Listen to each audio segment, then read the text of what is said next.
Hola y bienvenido a la segunda parte de la guía auditiva del cuadernillo del recursamiento de Química 2. El día de hoy vamos a ver la parte número 2 que se titula Cuantificación en las reacciones químicas. Y el primer tema que vamos a revisar es ¿por qué es tan importante medir en la química? La medición se define como la comparación entre una magnitud de una variable, ¿sí?, con una unidad de medida. ¿A qué se refiere esto? Nosotros cuando realizamos trabajo de laboratorio o en sí estamos revisando alguna reacción o haciendo algún tipo de trabajo, tenemos que hacer mediciones. Y una medición básicamente es comparar algo que ya conocemos. Por ejemplo, en una regla tenemos ya la medida conocida de lo que es un centímetro y lo comparamos con el objeto o la distancia o que en este caso es la magnitud de lo que queremos conocer, ¿sí? Una medición se compone principalmente de un número, ¿sí?, así como de una unidad escrita con letra. Esta unidad nos va a decir a qué estamos midiendo, y el número nos va a decir cuánto de eso que estamos midiendo tenemos. En la ciencia se utiliza un sistema único de unidades, avalados por el Sistema Internacional de Unidades. Existen varios sistemas que pueden medir. Sin embargo, los científicos se pusieron todos de acuerdo para solamente utilizar uno y que sea como el sistema métrico universal. Así se le conoce como el Sistema Internacional de Unidades porque pues, lo usan varios países. En la tablita de abajo podemos ver tres espacios. Tenemos lo que es la magnitud, la unidad y el símbolo. Como les mencionaba, la magnitud es la característica que estamos midiendo del objeto. Hay varias cosas que podemos medir de algo, pero necesitamos conocer qué es lo que estamos midiendo. Por ejemplo, la masa. La masa, la unidad o el nombre que lleva esa medición, lleva la palabra kilogramo, ¿sí? Y el símbolo con el que se representa es K y G, ¿sí? También podemos aquí agregar que kilogramo viene de la palabra kilo, que es 1000, y gramos, ¿sí? Pero la magnitud de la masa y su unidad es el kilogramo, no los gramos, el kilogramo. Luego seguimos con el tiempo, ¿sí? El tiempo, su unidad son los segundos. Es la manera en que medimos el tiempo, son los segundos. Luego sigue la presión, que son los pascales. La temperatura, que son en grados Kelvin, que es la manera científica de medir la temperatura. No los grados centígrados ni Fahrenheit, son los grados Kelvin.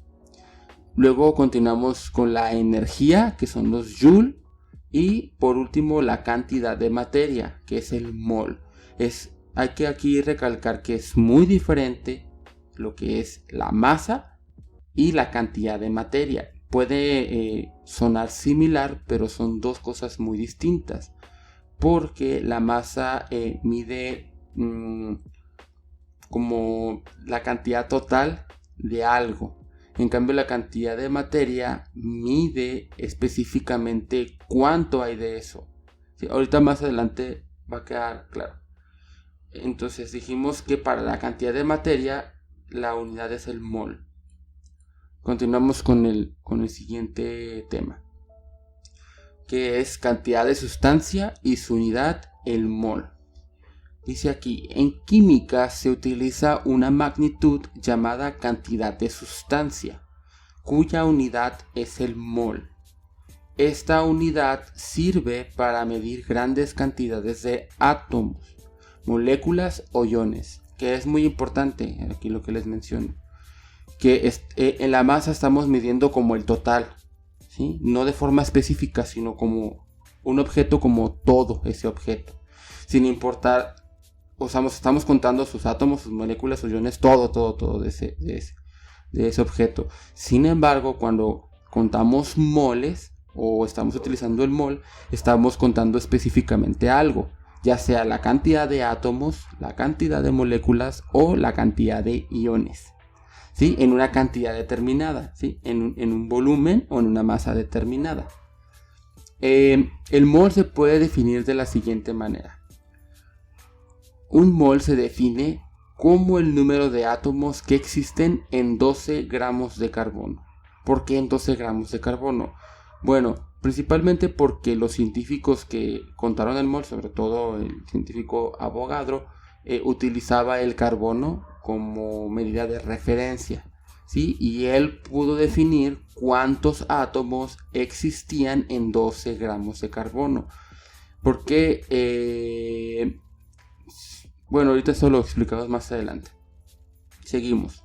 El número real de átomos contenidos en 12 gramos de carbono fue determinado por el científico Avogadro, quien determinó la siguiente cantidad. Un mol de cualquier sustancia, ¿sí?, contiene 6.022 por 10 a la 23 partículas de que ya sean átomos, moléculas o iones. ¿Sí? Aquí es muy importante porque un mol de esa sustancia contiene siempre este número. Este número se le conoce como la constante, una constante, o sea, que no varía ese número. Lo que varía es en la cantidad de materia, que son los 12 gramos o 1 gramo, que eso depende también del átomo, ¿sí? Ahorita, como les comentaba, más adelante lo vamos a entender. Vamos a ver un ejemplo. Dice aquí, un mol de cobre tiene el mismo número de átomos que un mol de oxígeno, ¿sí? O sea, un mol de cobre es igual que un mol de oxígeno. Así como un mol de agua, ¿sí? Que vemos que el cobre y que el oxígeno son átomos. Pero no nomás el número de Avogadro mide átomos, también moléculas o iones, ¿sí? Entonces, un mol de agua también contiene 6.022 por 10 a la 23 moléculas, ¿sí? Y tenemos una fórmula para conocer el número de moles que se utilizan, ¿sí? El número de moles, para calcularlos, tenemos una fórmula para hacerlo. Y es la siguiente. Número de moles es igual al número de átomos, moléculas o iones que conocemos entre el número de Avogadro, ¿sí? Vamos a ver un problema para más o menos saber cómo aplicar esta fórmula. Tenemos el ejemplo número 1. ¿Cuántos moles de cloro equivalen a 4.35 por 10 a la 24 átomos de cloro? ¿Sí? El paso número 1 es aplicar la fórmula que tenemos antes para obtener los números de moles, ¿sí? Como datos tenemos dos. El primero es el número de átomos, moléculas o iones, ¿sí? Que son 4.35 por 10 a la 24 átomos de cloro. Y también el otro dato que tenemos es el número de Avogadro, que es 6.022 por 10 a la 23. Si dividimos estos dos, nos va a dar 7.22 moles de cloro. Continuamos. Vamos a ver otro ejemplo. Aquí lo interesante es que podemos despejar la fórmula para conocer, a partir del número de moles que tenemos, cuántas moléculas tenemos, ¿sí? Entonces vamos a ver este ejemplo. Ejemplo número 2. Una solución contiene 1.78 moles de agua. ¿Cuántas moléculas de agua contiene? Vamos a ver. Paso número 1. Despejamos la fórmula del número de moles, ¿sí? Y nos quedaría que aquí la tenemos abajito. Número de moles es igual al número de átomos, moléculas o iones, ¿sí?, por el número de el número de Avogadro. Luego, despejamos y obtenemos que las moléculas de H2O, ¿sí?, o el número de átomos, moléculas o iones es igual al número de moles por el número de Avogadro. ¿Qué fue lo que hicimos? Nosotros no conocemos el número de moles, ¿sí? Queremos conocer el número de átomos, y el número de Avogadro lo conocemos. Ese está dividiendo, entonces pasa del otro lado multiplicando, ¿sí? Y ya nos queda la fórmula que aquí tenemos. El paso número 2 sería sustituir esos valores y realizar las operaciones, y nos quedaría: las moléculas de H2O es igual a 1.78 moles de agua, que es lo que nos da el problema, por 6.022 por 10 a la 23. Y nos queda 1.0719 por 10 a la 24 moléculas de agua. Muy bien. Ahora también es importante ver que podemos calcular la cantidad de átomos que hay en una cantidad de materia específica. Pero para poder hacer esto, ¿sí?, necesitamos calcular la masa molar. Que ahorita más adelante les voy a enseñar cómo calcular la masa molar. Pero es muy importante. ¿Por qué? Porque un mol representa o es equivalente a el peso atómico, ya sea para los átomos, o el peso molecular, ya sea para las moléculas. Bueno, ¿a qué me refiero? Por ejemplo, el peso atómico del carbono es 12, ¿sí? 12 UMAS o 12 gramos podría decirse también. Un mol de carbono representan 12 gramos. Por ejemplo, el peso atómico del oxígeno es 16. Por ende, un mol de oxígeno son 16 gramos. Si nos fijamos, carbono y oxígeno pues, se representan en un mol, pero tienen diferente masa, ¿sí? Porque el oxígeno es un átomo más pesado que el carbono. Por eso es muy importante también saber, podemos calcular o saber cómo calcular la cantidad de átomos que hay en una cierta cantidad de masa. Porque si por ejemplo tenemos 100 gramos de carbono, ¿sí?, obviamente no va a ser un mol de carbono, va a ser más. Porque un mol son 12 gramos nomás, ¿sí? Entonces tenemos una forma de medir eso. Lo vamos a ver aquí en el ejemplo número 3. Que dice, ¿cuántos átomos hay en 100 gramos de cobre? ¿Sí? El paso número 1 es consultar la tabla periódica y leer cuál es el peso atómico. Que el peso atómico y el peso molecular, ya sea para uno u otro átomo o molécula, también se conoce como masa molar, ¿sí? No se vayan a confundir. Leemos que la masa molar del cobre es 63.55 gramos, ¿sí? O sea que 100 gramos, ¿sí? 100 gramos de cobre es más del mol, porque un mol de cobre son 63.55 gramos, ¿sí? Entonces calculamos la cantidad de moles de cobre que hay en 100 gramos y tenemos esta fórmula. Esta formulita que está aquí abajo, que dice la masa molar, ¿sí?, por un mol entre el peso atómico o molecular, ¿sí? Sustituimos 100 gramos de cobre por un mol de cobre entre 63.55 gramos y nos va a dar 1.5736 mol de cobre. Muy bien, ahora tenemos el número de moles. Todavía no tenemos resuelto el problema porque solamente conseguimos el número de moles. Lo siguiente que tenemos que hacer es aplicar la fórmula que aprendimos en el ejemplo número 2, que era número de átomos, moléculas o iones es igual, ¿sí?, al número de moles por el número de Avogadro. Si sustituimos eso en nuestra fórmula, tendremos que el número de átomos de cobre, que es lo que estamos buscando, es igual al número de moles, que lo obtuvimos en el paso anterior, y sería 1.5736 mol de cobre por el número de Avogadro, que es 6.022 por 10 a la 23. Si multiplicamos eso, tenemos 9.3476 por 10 a la 24 átomos de cobre. Muy bien. Ahora, como ejercicio número 3, van a calcular las siguientes cantidades. Son 5 problemas, sí, que van a resolver con las fórmulas y el procedimiento que se mencionó anteriormente. Proseguimos con la parte número 3, que se titula Unidades de concentración. El primer tema que vamos a revisar es concentración de soluciones.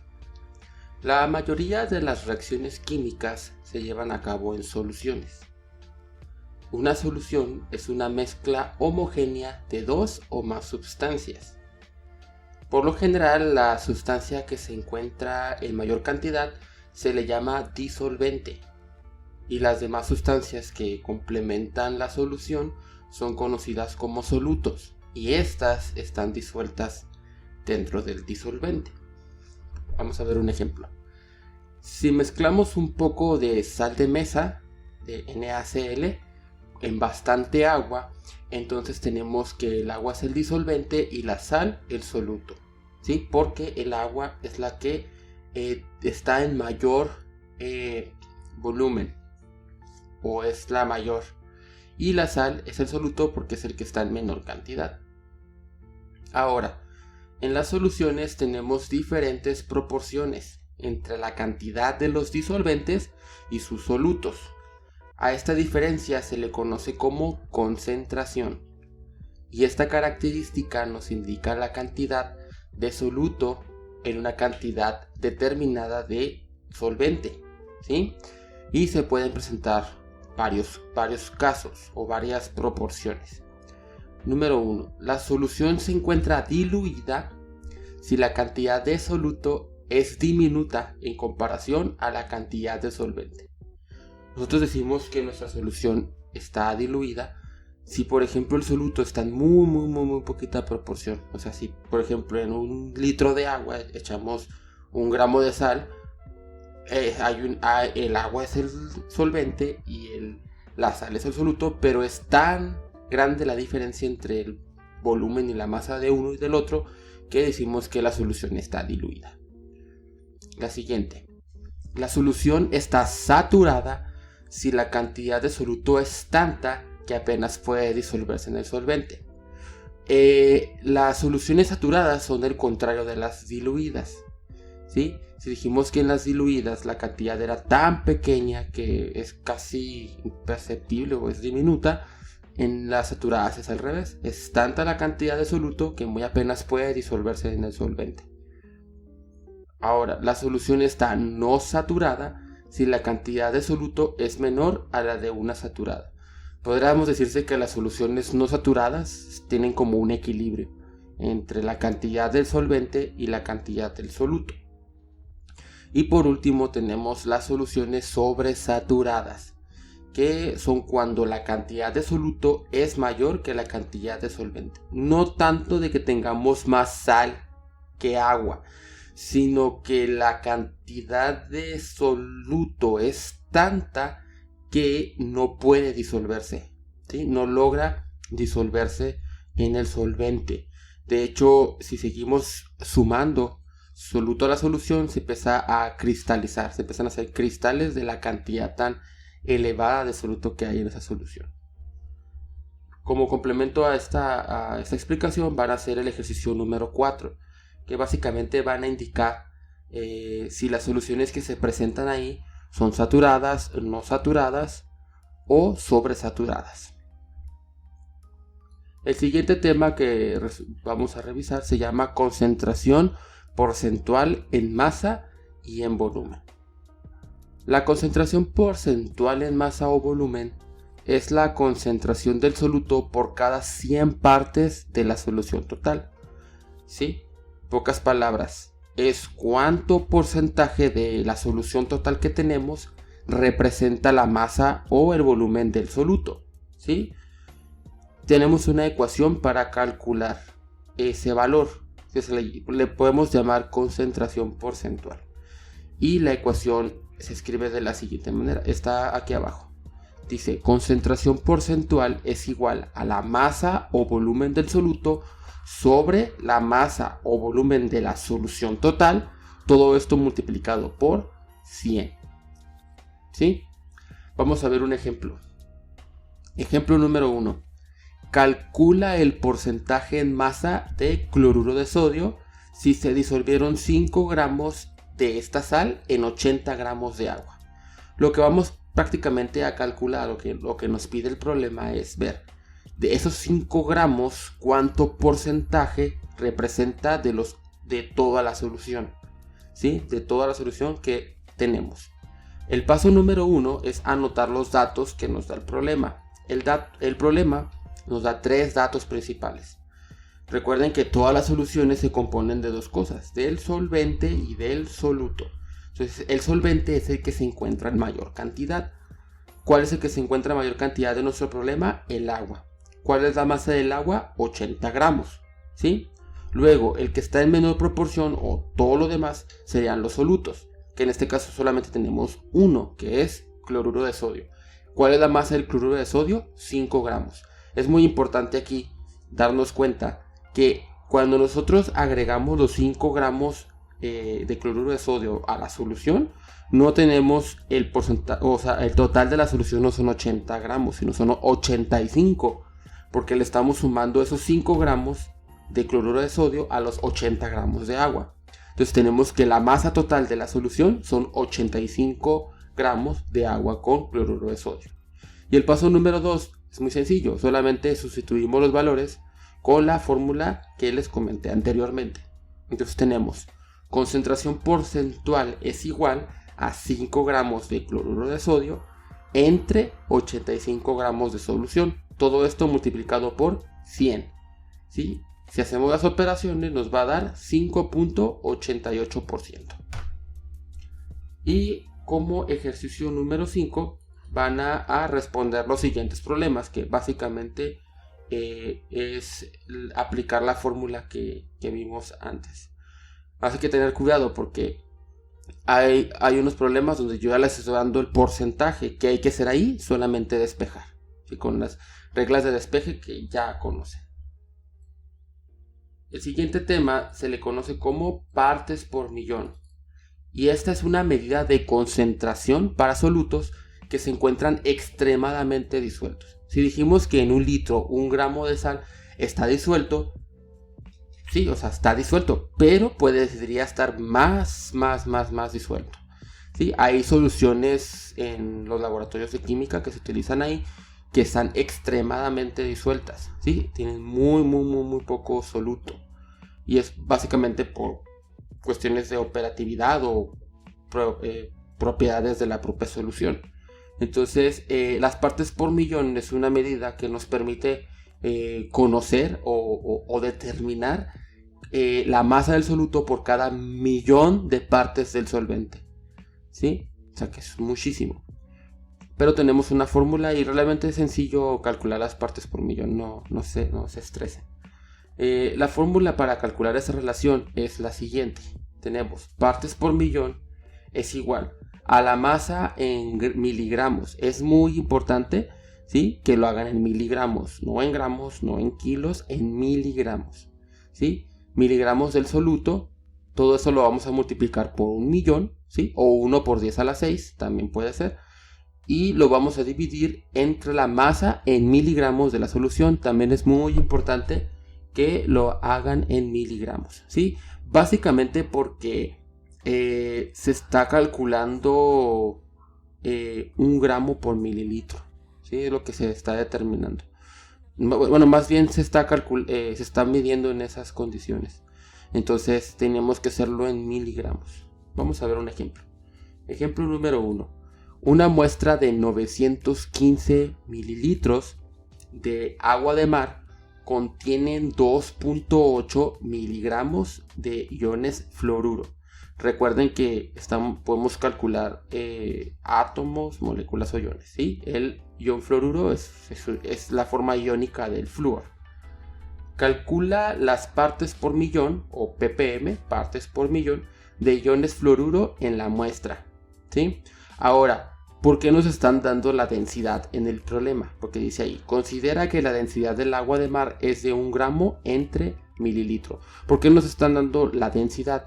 Porque la fórmula no se calcula a partir del volumen. Tenemos que siempre calcular por masa. Entonces, esta masa, ¿sí? Esta masa debe ser calculada si nos da el problema a volumen. En este problema, dice aquí una nota.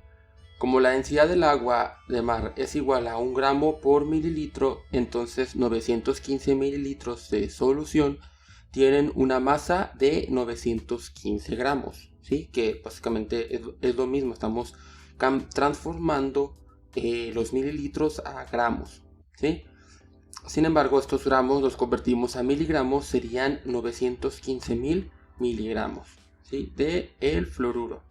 Entonces, el siguiente paso es solamente sustituir los valores de que tenemos en la fórmula. Y quedaría así. Aquí está abajo. Partes por millón es igual a 2.8 miligramos de los iones de fluoruro, que es la masa. ¿Sí? La masa en miligramos del soluto. Todo esto multiplicado por 1.000.000. ¿Sí? Luego, ya que hagamos esa multiplicación, lo vamos a dividir entre 915.000 miligramos de agua. Recuerden, es muy importante que lo hagan en miligramos, no en mililitros. Si hacemos las operaciones nos dan 3.06 partes por millón, que se refiere básicamente por cada millón de partes de agua, ¿sí? Tenemos 3 partes de fluoruro, que es muy poco si lo ven de esa forma. Y luego, como ejercicio número 6, van a calcular las respuestas de estos dos problemas, ¿sí? Que básicamente es aplicar la fórmula que les enseñé. El siguiente tema es concentración molar, que a mi punto de vista es uno de los más importantes que se deben de aprender, sobre todo si se quiere hacer trabajo de laboratorio, de los que más se utiliza en el laboratorio. Esta es una de las medidas de concentración más importantes en el laboratorio, ya que nos permite calcular la cantidad de materia a partir del peso molar presente en las soluciones que trabajamos. Esta medida es conocida como concentración molar o molaridad. De hecho, por lo general se le conoce como molaridad. Yo pocas veces he escuchado concentración molar. Y se entiende como la concentración de una solución expresada como cantidad de moles por litros de solución. ¿Sí? Básicamente estamos calculando cuántos moles de nuestro soluto tenemos en una cantidad determinada como litro de solución. ¿Sí? Puede ser más, puede ser menos, pero el estándar siempre es litro de solución. ¿Sí? La fórmula para calcular es la siguiente. Molaridad es igual a moles de soluto sobre litros de solución. ¿Sí? Recuerda que para calcular los moles de una sustancia se debe de conocer la masa en gramos del soluto y su peso atómico o molecular. ¿Sí? Por lo que la ecuación también puede escribirse de la siguiente manera. Lo único que estamos haciendo en la ecuación siguiente que les voy a explicar es sustituir los moles del soluto por los valores que ya conocemos, que moles también es masa del soluto entre masa molar, ¿sí? Y la fórmula nos quedaría de la siguiente manera. Molaridad es igual a masa del soluto en gramos sobre la multiplicación de la masa molar en gramos mol por el volumen de la solución en litros, ¿sí? Bueno, veamos el ejemplo número 1. Dice, calcula la molaridad de una solución de yoduro de potasio que se preparó disolviendo 123 gramos de yoduro de potasio en 1.8 litros de solución. Muy bien, entonces el primer paso que tenemos que realizar es calcular la masa molar del soluto. Como les había comentado anteriormente, la masa molar se puede distinguir o se puede también conocer como la masa atómica o la masa molecular, dependiendo qué es lo que queremos conocer. En este caso, el yoduro de potasio es una molécula, por lo que la masa molar básicamente es el peso molecular. Entonces, yo tengo un método bastante sencillo para poder calcular la masa molar. Ponemos una tablita y en la primera parte necesitamos los elementos de nuestra molécula y del otro lado el peso atómico de ese elemento. Ponemos aquí yoduro de potasio, entonces tenemos dos elementos, potasio y yodo, ¿sí? Entonces en la primera ponemos elemento potasio Y si buscamos en la tabla periódica o en el internet, no importa, tenemos que el peso atómico del potasio es 39. Luego, tenemos yodo. ¿Sí? El yodo hacemos lo mismo, lo buscamos en la tabla periódica cuál es su peso atómico y tenemos que es 127. Para conocer la masa molar del yoduro de potasio o el peso molecular, solamente sumamos todos los pesos atómicos que vimos de la tabla periódica, que en este caso sería 39 más 127, nos da un total de 166 gramos sobre mol. Luego, el segundo paso es sustituir los valores que tenemos en nuestra ecuación. El primer valor que vamos a sustituir es la masa del soluto, que el problema nos dice que son 123 gramos. También una cosa muy importante, siempre que calculemos molaridad es en gramos. La masa es en gramos, no en kilogramos. Y el volumen siempre va a ser en litros, nunca en mililitros. Tenemos molaridad es igual a 123 gramos de yoduro de potasio, que es nuestro soluto, sobre la masa molar, que ya la calculamos, que es 166 gramos sobre mol. ¿Sí? Y todo ese 166 lo vamos a multiplicar por el volumen, que en este caso sería 1.8 litros. Recuerden, siempre la masa en gramos y el volumen en litros. Si hacemos operaciones, tenemos un resultado de 0.41 moles sobre litro.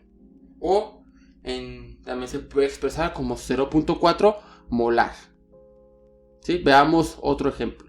Ejemplo número 2. Calcula el número de gramos de cloruro de sodio que se necesitan para preparar 450 mililitros de una solución acuosa 3.2 molar. Aquí ya nos están dando la concentración molar. Y lo que necesitamos hacer es calcular el número de gramos. Bueno, ¿cómo lo hacemos? El paso número 1, como siempre, es calcular la masa molar del soluto, que en este caso es el cloruro de sodio. Igual, hacemos nuestra tablita y tenemos sodio y cloro. Y tenemos que el peso atómico del sodio es 23 y el peso atómico del cloro es 35.5. Lo sumamos y nos da un total de 58.5 gramos sobre mol. Ahora tenemos que despejar la fórmula, ¿sí? Porque dijimos que molaridad es igual a la masa del soluto sobre la multiplicación de la masa molar por el volumen. Y solamente movemos uno del lugar, que es la masa. Todo lo demás está dividiendo, como pasa del otro lado, multiplicando, ¿sí? Y nos quedaría la fórmula de la siguiente manera. Masa del soluto es igual a la molaridad, ¿sí? Por la masa molar por el volumen de la solución. Sustituimos los valores y nos quedarían molaridad 3.2 molar.